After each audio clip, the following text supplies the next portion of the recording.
Hey, what is up? My name is Rubidium. Today we are talking about the GoPro.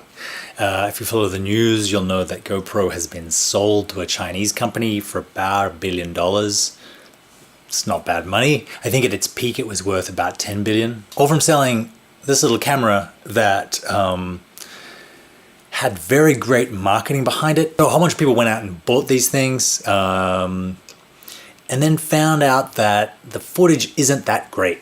Because it's such a small sensor, it really needs a lot of light, and if you go back and look at the GoPro show reel, almost everything is shot in the middle of the day with lots of light. If you try and do this in anything but midday daytime conditions, you get a heap of grain, you get really mushy colors. I think the reason they probably ran into trouble financially is that a lot of people went and spent $500 or $600 or $700 on a GoPro and then realized that they didn't actually do that many things that needed an action camera. You know, the fact that you're going to be recording every living moment of your extreme existence isn't the reality for most people. So these things ended up at the back of cupboards and sort of like, you know, just kind of got forgotten about, which is a pity because they actually have a cool feature that makes them, you know, very powerful and very wonderful to work with as an independent filmmaker. You can turn these things to time-lapse mode. I'll show you here.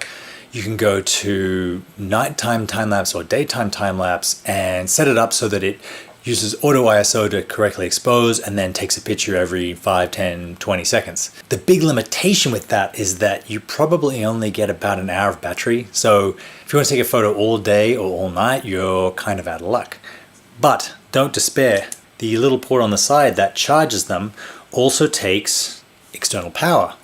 And if you're connecting it on your roof, you may not have a long enough cable to run down and plug into the wall, but quite a few people, this one is from a company called IndiePro. They sell GoPro to DTAP connectors.